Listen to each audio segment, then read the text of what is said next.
যে আমাদের সন্তানদের জন্য, আমাদের ভবিষ্যৎ প্রজন্মের জন্য আমরা পর্যাপ্ত পরিমাণ খেলার মাঠ তৈরি করতে চাই এবং সেখানে তারা সবাই খেলাধুলা করবে। মাদকমুক্ত সমাজ গড়ার জন্য অন্যতম মাধ্যম হবে খেলাধুলা। আমাদের যে মূল লক্ষ্য সেটি হচ্ছে যে আমরা ঢাকা মহানগরীতে বিভিন্ন স্পটে যাব। আজকে বিভিন্ন স্পটে গিয়ে যেখানে যেখানে আমরা খেলার মাঠের উপযোগী মাঠ তৈরি করতে পারি এবং সেখানে আমাদের যেহেতু গৃহায়নের এখানে একটি বৃহৎ অংশ রয়েছে, আমাদের ঢাকা সিটি কর্পোরেশনের একটি বৃহৎ অংশ রয়েছে, আমাদের স্থানীয় সরকারের যে আদলে যে বৃহৎ অংশগুলো রয়েছে, আমরা সেই মাঠগুলো পরিদর্শন করে আমরা সেখানে কিভাবে খেলার উপযোগী মাঠ তৈরি করতে পারি সেই বিষয়গুলো নিয়ে কিন্তু আজকে আমাদের কার্যক্রম শুরু করেছে আনুষ্ঠানিকভাবে।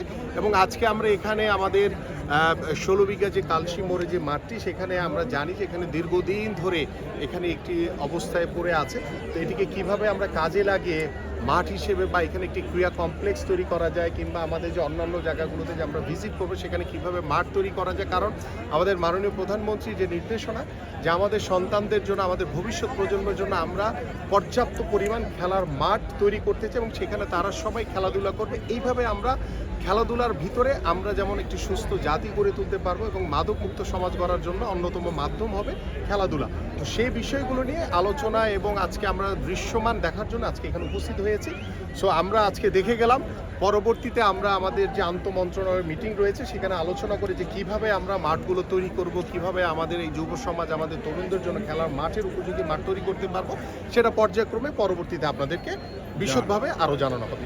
আমাদের ইতিমধ্যে আমরা প্রাথমিকভাবে সিদ্ধান্ত নিয়েছি যে আমাদের এই 16 বিঘা এখানে একটি খেলার মাঠ হবে এবং পাশাপাশি অন্যান্য যে জায়গাগুলোতে যাচ্ছি এবং এটার ভিতরে একটি জায়গা রয়েছে, আপনারা অনেকেই জানেন যে সেখানেও একটি সাগুপ্তার ঠিক পিছনে একটি বড় বৃহৎ একটি খোলা জায়গা রয়েছে, সেখানে ইতিমধ্যে খেলাধুলা হয়। সেটিকেও আমরা মাঠের আদলে নিয়ে আসা যায় কিনা সেটিও আমরা পরিকল্পনা করছি।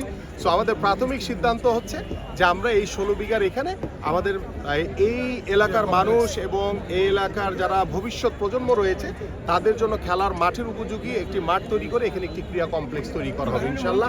এবং পর্যায়ক্রমে আমরা আমাদের অন্যান্য যে সমস্যাগুলো রয়েছে, যেহেতু এলাকাবাসী এখানে জড়ো হয়েছে, এখানে কবরস্থান দরকার, সেই বিষয়গুলো নিয়ে আমরা কাজ করব।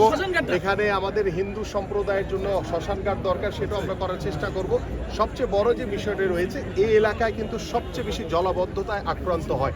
অল্প বৃষ্টি হলেই এখানে পানি জমে ঘর একদম ডুবে যায়। সো আমার মনে হয় যে এখানে আমাদের সিটি কর্পোরেশন প্রশাসক রয়েছেন, আমাদের গৃহায়ণ কর্তৃপক্ষ রয়েছেন, আমরা স্থানীয় যারা রয়েছি, আমরা সবাই মিলে এখানে একটি পরিকল্পনা করে কিভাবে এলাকাটিকে জলাবদ্ধতা থেকে দূর করা যায় সে বিষয় নিয়ে আমরা ইনশাআল্লাহ পরিকল্পনা করি। আমরা এই মাঠের কার্যক্রমগুলো সম্পন্ন করবো ইনশাআল্লাহ।